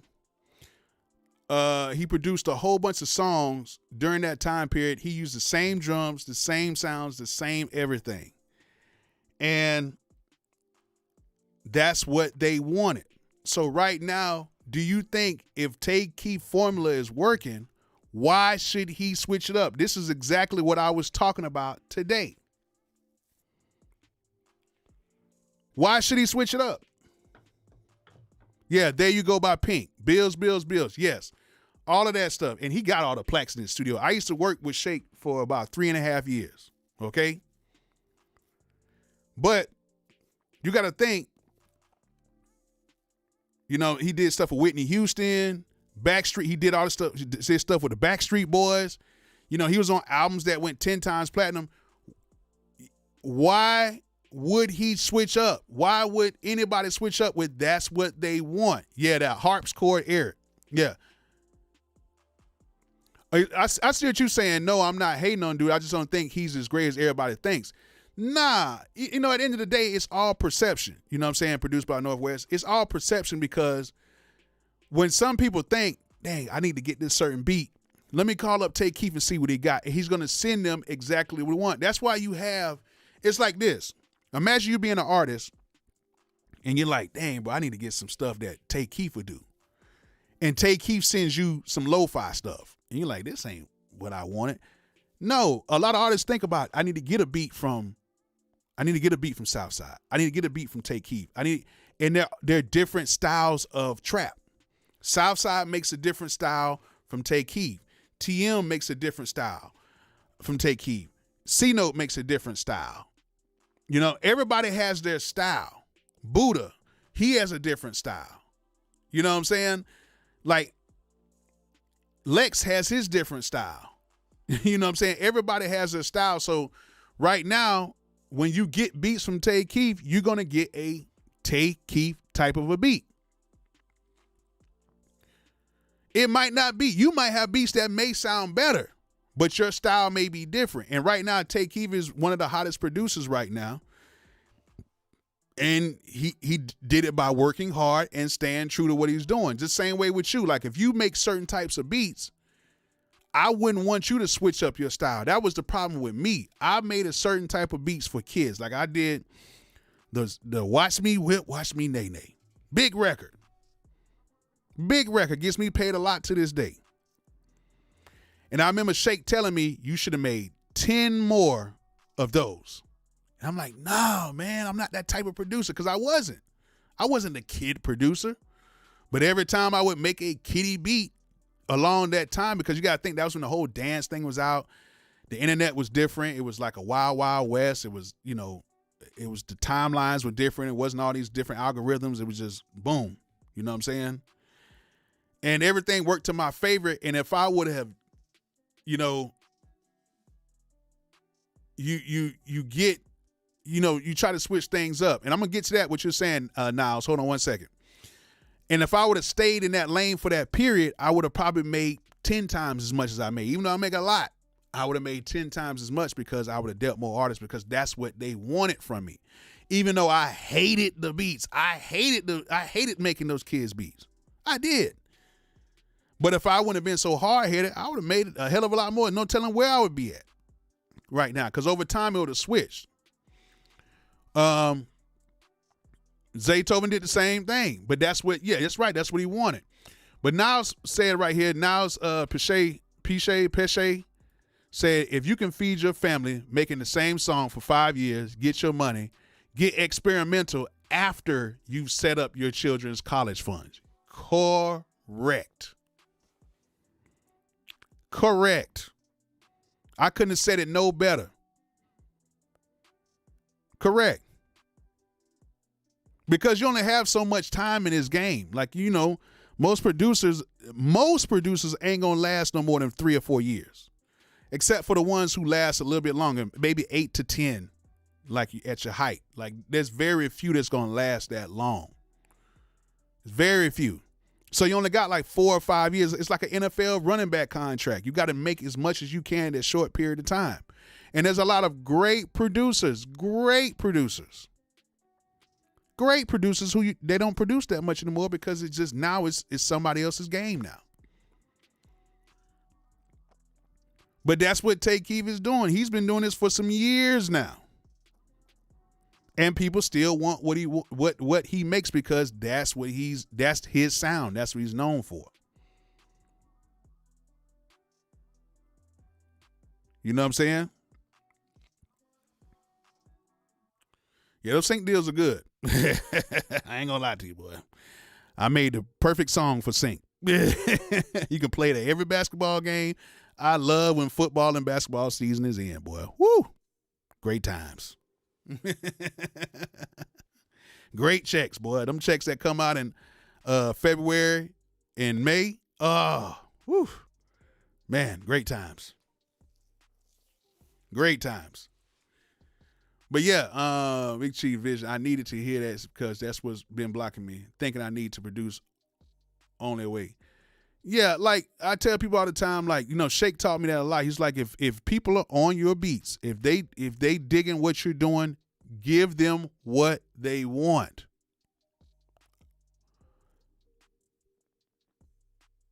You know what I'm saying? I feel you, Bando. I feel you on that. Definitely feel you on that, but that's just what's going to come with the territory with anything that you do. You know what I'm saying? It's like people, it's like look at the person who had the first Scat Pack. You know what I'm saying, in Atlanta. Now everybody want to get a Scat Pack. Think about the short bed trucks from back in the day in Atlanta when the first person hooked it up. Now everybody wants to do it. Now you see it all throughout the South and throughout the world. That's just period. Whatever you start, somebody is going to try to mimic you. Think about the Migos. The Migos have the biggest argument of anybody.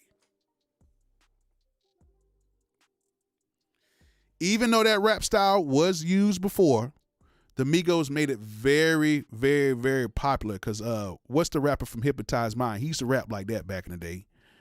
A lot of people don't think, but what's the Flow Rider? Listen to Flow Rider's old songs when he used to rap like that before the Migos used to rap about that. On low, low, low. He was rapping like that before the Migos were doing that.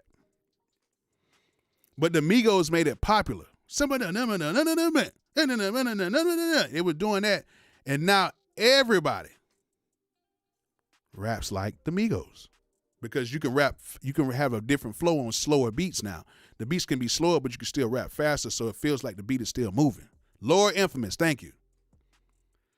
Yeah, Lord Infamous.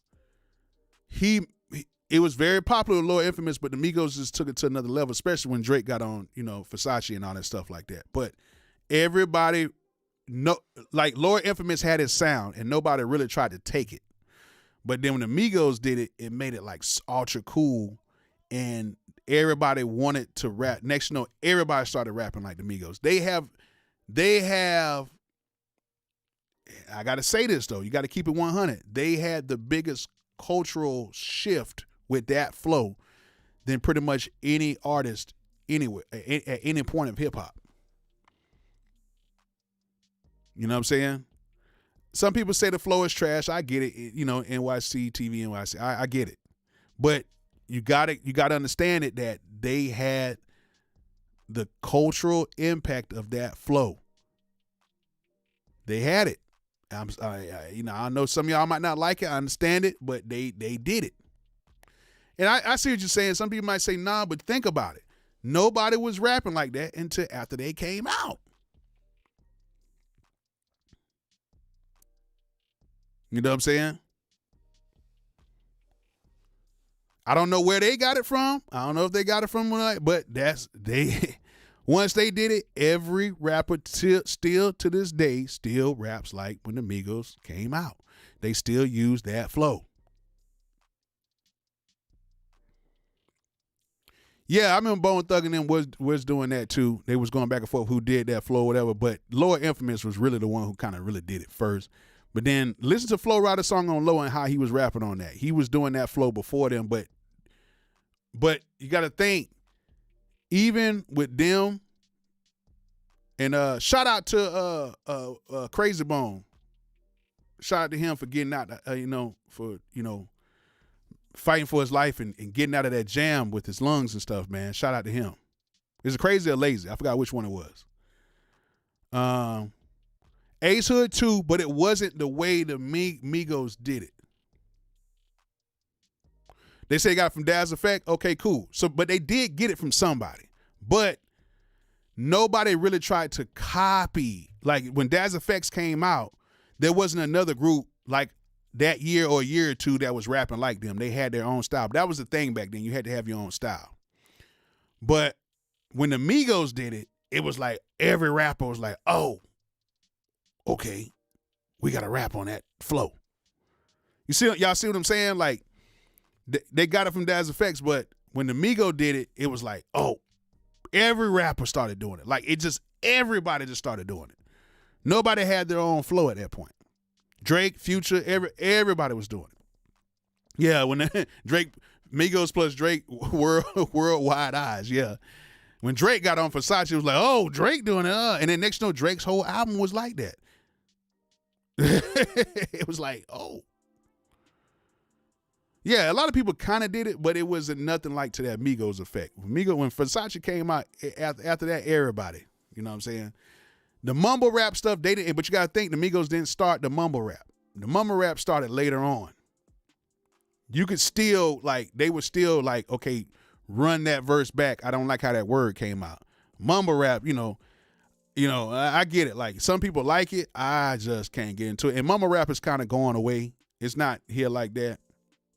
It's not as big as it is like that. Like, people still how to do it, but that mumble rap ain't doing it. One thing about it is, I can't say this. One thing I can say about rappers, if it's not making no money, they're not going to continue to keep doing it, no matter how cool it is. You know what I'm saying? Now a lot of the females are doing this real lackadaisical rap. All these females are kind of rapping like real, like low tone. Even though they might be a high-pitched voice, it's like this low tone, like I don't care rap, like whatever, I'm just rapping, I'm tapping. They doing that. That's like the cool thing because it's making money. But if you got on the mic and you had to rap like, everybody will be doing it. You know what I'm saying?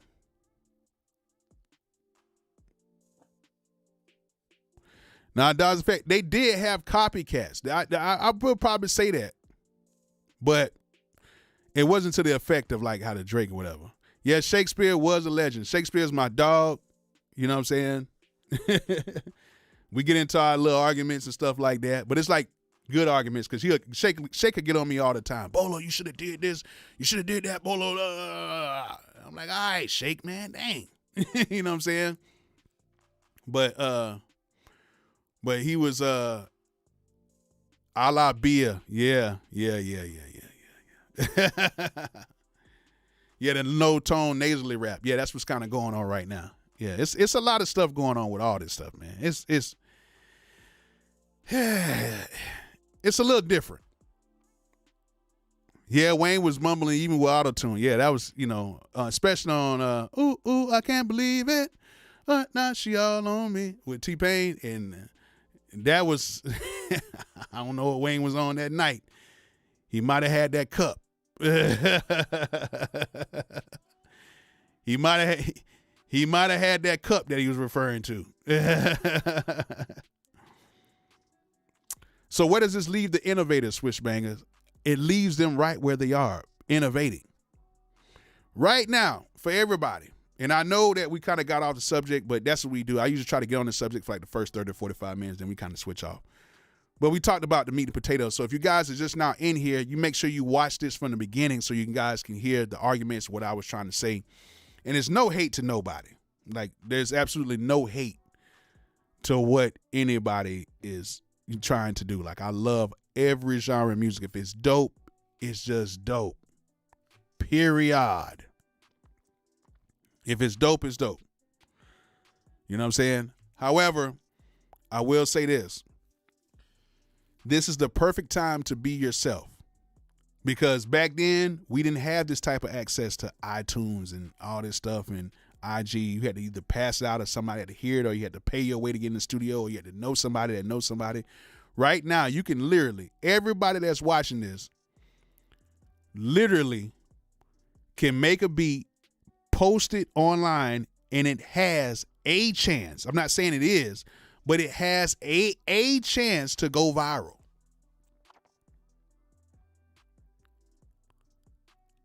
It has a chance. You can literally go on your Instagram, your TikTok, and post a beat, and it has a chance to go viral. And within that viral moment, you'll collect all of these fans and followers, and in that point, you can start a career. Now, will the next post go viral? Who knows? But you can literally have eyes on you.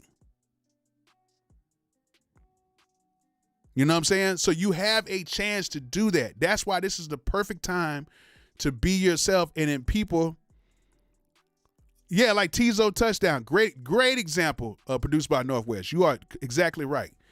You have so many different ways of becoming successful. You do not have to wait on anybody. And this is going to be another live about not waiting on anybody. Musicians don't have to wait on anybody right now. You can do this stuff right now, okay? You can do this right now. You can potentially just upload a beat, and it might catch one person, then that one person might play it back, then it might catch somebody else. You might have 0 subscribers, 0 followers, but you have right now, my nose is itching. I don't do none of that other stuff now. I know you see people doing this, like, hey, nah, we don't do that over here. But yeah, Cash Money AP too, very dope. And yeah, Manny Fresh, yeah, we know, definitely Manny. It's one of my favorites. Cool guy too. You meet him. But right now, you can have 0 followers, 0 subscribers, whatever, and you can just post a beat, and one of the beats might only get 10 plays. But if you got 10 plays, that means you can get 20. You just have to stay consistent. You might have to promote yourself a little bit. It's a lot of stuff you can do. You can do this right now. So it's no excuses. It's just that a lot of people are scared to put their music out because they're scared of what they're going to hear from people. I'm not scared to do my stuff. I like to make trap beats. I love cutting up samples. I love doing all that stuff. I like making my own samples. I love doing all that. I love doing everything. Traditional sampling. I love taking loops, cutting those up. I like taking loops from young people who send me loops, or just dope loop makers who send me stuff. Shout out to brother T9C, just got the placement on Drake's album with him and Southside. Shout out, he's been sending me loops for a couple years now. Dope individual. You never know what's going to happen. But you have the opportunity to do this right now without anybody. And you don't need to have a lot. All you need is 20,000 dedicated fans, and you can live your dream of music.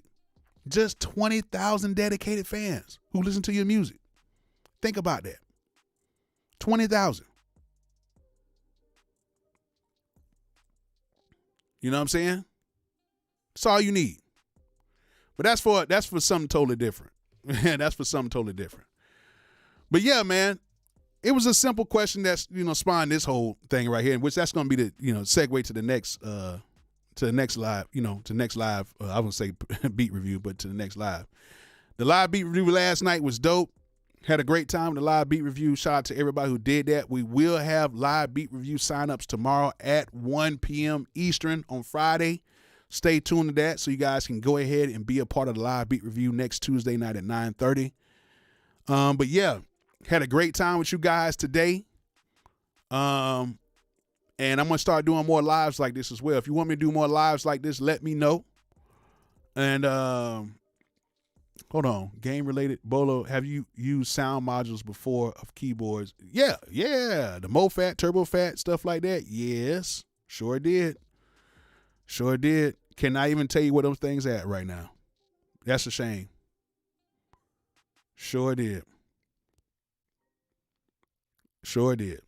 Can I even tell you where they at? I had a Phantom rack, and I had a Motif ES rack. That thing, and I need to get me another Motif ES rack for sure. But I'm gonna do more lives. If y'all want me to do more lives, as long as y'all support me on the lives, I'll do more, because these lives really don't. They make some, but they don't really make as much as like the long form content. But if you guys support me on the lives, you know, throw me $1 or $2. You know what I'm saying? Keep the lights on. And it's not necessarily because I still, I get really good pubs and checks. I'm still good. I'm still good. I'm not the low end yet. But but thanks be to God that I've been in this position for almost 10 years now. And you know, I want to do more lives and connect with you guys as well. You know what I'm saying? What do you think about that in CCG? I like it. I like what they're doing over there. I like what 808's doing with CCG. I like it. It's cool. I'm not into it like that, but I've heard it, so it's cool. But if you guys are just not coming in, you can watch this whole live from beginning to end. I will place this up so it stays up on YouTube forever. Make sure you guys share the live if you want to. Cut it up. Take some sound bites. Make me look good. Make me look bad. Doesn't matter. Share this and let more people know that I'm going to be on these lives a little bit more. Okay. So I definitely thank you guys for coming in, rocking with me on here. Appreciate everybody staying on here and watching me. I really appreciate that. Thanks to everybody who donated to the chat revenue. Thank you guys so much. And I will see you on trail wear. But go Gators. I'm done with the Gators right now. Done with them Gators. Ever since Spurrier left, it just ain't been the same. But I just talked about the headphones earlier, Big Saint. These are the Austrian Audio, the HIX65s, right? Yeah. The HIX65s, dope headphones. If you want to get them, they're Austrian Audio, not Australian, but Austrian Audio. They're the same people who used to work and make the C414 microphones. They have their own company now. They make dope stuff. These are some of the best headphones I've ever used. Great headphones. They're open backs, great for mixing. They're just dope. If I need anything, they're dope. You can get them, Zounds.com, and you can get them, I think, with no credit or background check. So you can order these bad boys a day and just pay it off over time. All right? So thank you guys so much. Make sure you guys check out my affiliate links. I will be back on here doing more lives. I might be back on here again tonight. You never know, because I like discussing stuff. And please, on my communities tab, everybody's watching, give me some subjects to talk about, because I'm really bad with that. Hit me up either on my IG or hit me up in the communities tab. And I'm going to put a post. I'm going to do one today before I do the live beat review post. What subjects should I cover in my next lives? And y'all come underneath and tell me. I'm going to save them, and then we're going to talk about those subjects, okay? And, yeah, it's going to be it's going to be good, all right? Going to be doing more lives. Y'all support me. Y'all make sure y'all donate to the chat revenue so we can keep this thing going. And, yeah, I'm going to be on here with a couple more lives so I can get on here and ask y'all questions real time, all right? So I appreciate y'all coming on here. Hope you guys learned something. Hope you guys enjoyed it. And like I always say, peace out.